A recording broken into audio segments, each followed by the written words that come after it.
और इस संगठन के विचारधारा को समझने के लिए मैं बहुत बहुत धन्यवाद देता हूं। और मेरा एक ही सोच है कि सब वक्ताओं ने आपका अपना अपना विचार दिया कि संगठन करते बाबा भीमराव अंबेडकर ने लिखता है संघे शक्ति कलयुगे, यानी शिक्षित बनो, संगठित रहो और संघर्ष करो। तो आप जैसे अभी गरीबी से मतलब कि दबे हुए हैं, आज हमारे भारत की आबादी 140 करोड़ की आबादी होने जा रही है और आप चीन 140 करोड़ वो आबादी है। चीन ने 10 साल में वहाँ पे विकसित देश बना दिया, मगर हमारे भारत अभी भी विकसित नहीं हुआ है, अभी भी मतलब कि सेकंड में है। इसका कोई सामाजिक आर्थिक पहचान नहीं बना है। चूँकि हम लोग एक कूटनीति और राजनीतिक भले हमारा विदेशी है, मगर भीतर की राजनीतिक हमारा बहुत गंदा है।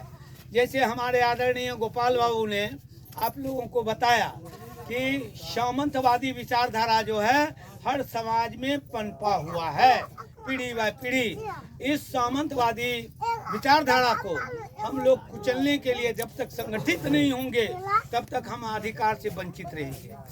आज जितने भी लोग हैं भारत के अंदर में, खाली बिहार के अंदर में 4 करोड़ लोग पशु के तरह जीने से मजबूर है। कहीं कोसी से कटा हुआ है, कहीं गंगा जी से कटा हुआ है, कहीं गंडक से कटा हुआ है, कहीं गांव में समस्या है भूमिहीनों का ही कि उसका कुछ है ही नहीं, जमीन कम है और 4 ठो बेटा है तो उसको कहाँ रखेगा। तो इसीलिए हम लोगों की जो मतलब कि ये लोक विकास पार्टी का जो संगठन है, हर बिहार के हर जिला में हमारी लड़ाई जारी है और लड़ाई जारी है। हम लोग बहुत जगह हम लोग जमीन दिलाए। ये आपका भागलपुर जिला में पीरपैती है और गोपालपुर है नौगछिया अनुमंडल में, और इस्मालपुर है, और भी जगह हम लोग दिलाने का काम कर रहे हैं। इधर खगड़िया रीन में, बेगूसराय रीन में दिलाने का भी काम कर रहे हैं। हमारा संगठन सगर काम कर रहा है। हम लोग यही आपसे रिश्ता बनाने आए हैं कि यह जो लोक विकास पार्टी है एक मतलब कि खंबा है और इसी खंबा के इर्द गिर्द हम लोगों को संगठित रहना है।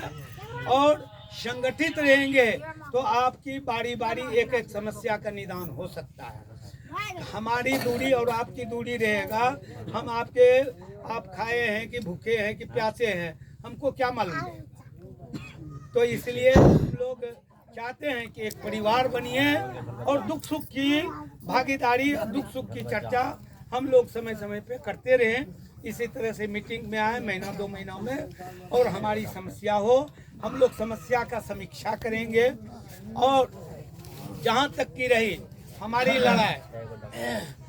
लड़ाई हर जगह शोषितों वंचितों की लड़ाई है। आज देश में आप टीवी मोबाइल के माध्यम से जानते होंगे कि पूरे भारत में SC ST OBC के लोग जो है उसके ऊपर हमला होता है और SC ST OBC के लोग हमला होता है और इसी हमला के तहत हमारे लोग मतलब कि ब्रेन डिस्टर्ब हो जाता है, वो विकास की बात नहीं कर सकता है। हम लोग एकदम स्वतंत्र होकर, निष्पक्ष होकर अपनी न्याय की बात करेंगे सरकार के साथ, ये हमारी सोच है।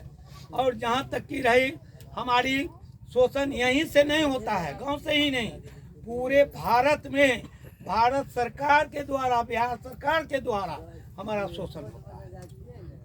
आज जितने भी हैं सवर्ण जाति के लोग प्रदेश में बैठा हुआ है, जितने भी सचिवालय चले जाइएगा उसमें बैठा हुआ है।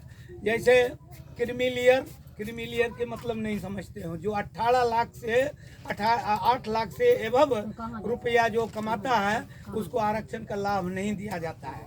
उसके बाद कोर्ट में 25-26 ठो कोर्ट है, हाई कोर्ट, और 1 तो सुप्रीम कोर्ट है। और कोर्ट में जी कोलिजियम सिस्टम लागू है।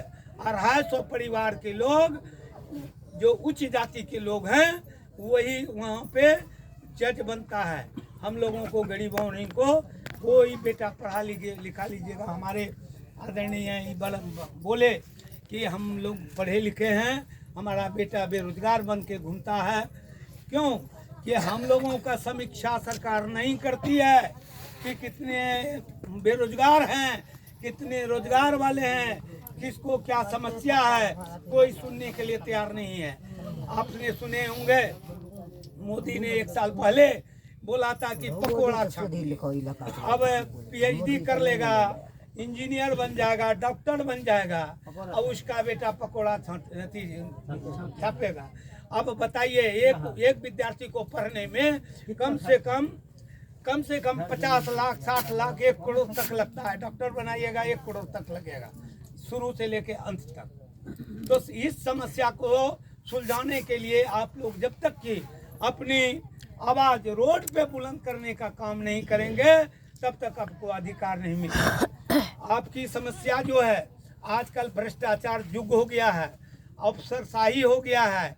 आप जाइएगा ये आवेदन लेकर, एक दफे तो वो मतलब कि रख देगा जनरल व्यवस्था में, मगर इसमें जो है जमीन जब लेना है तो आपको कम से कम साल में 3 बार तो जरूर वहाँ धरना प्रदर्शन देना पड़ेगा।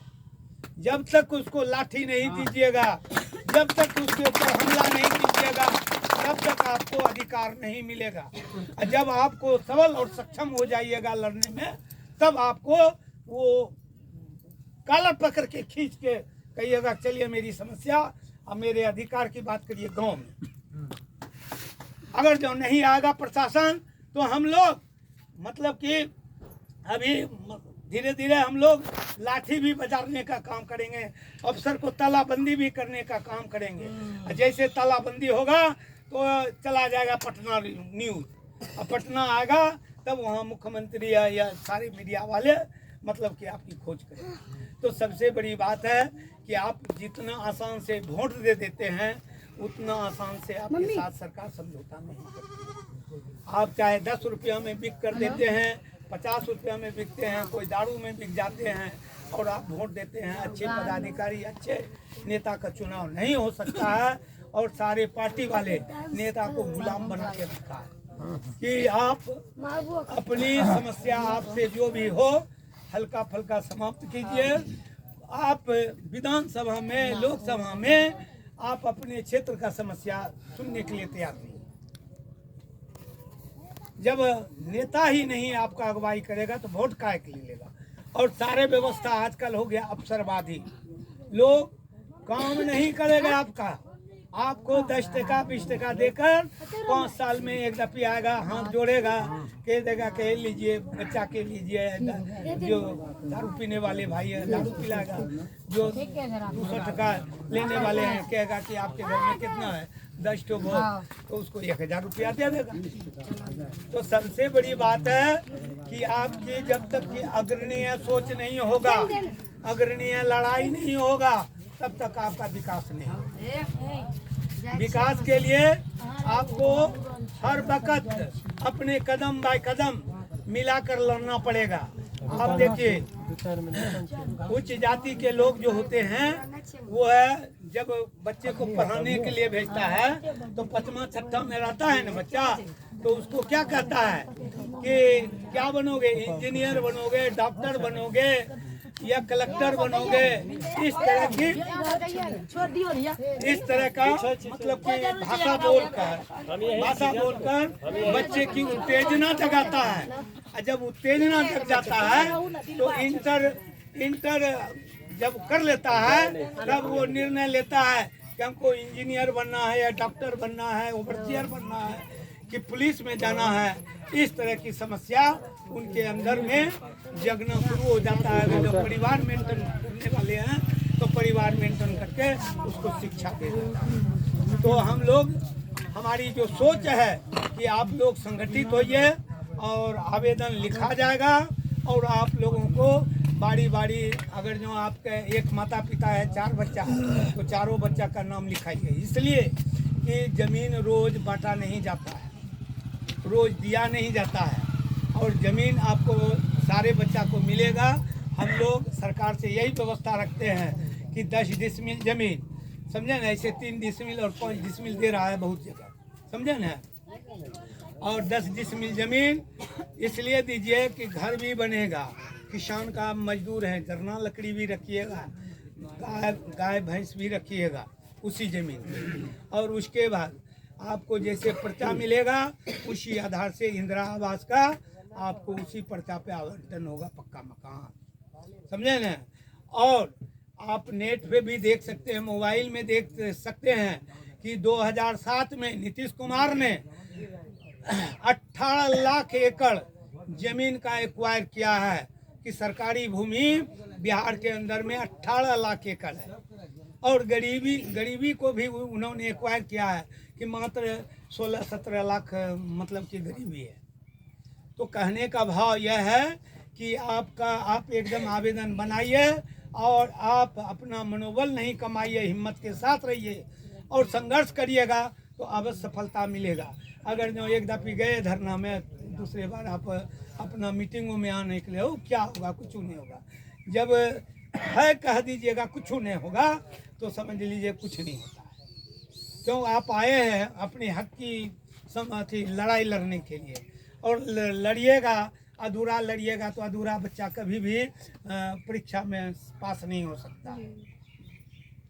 तो यही हमारी सोच है, हम इसी सोच लेकर यहाँ पे मतलब कि बैठक किए हैं।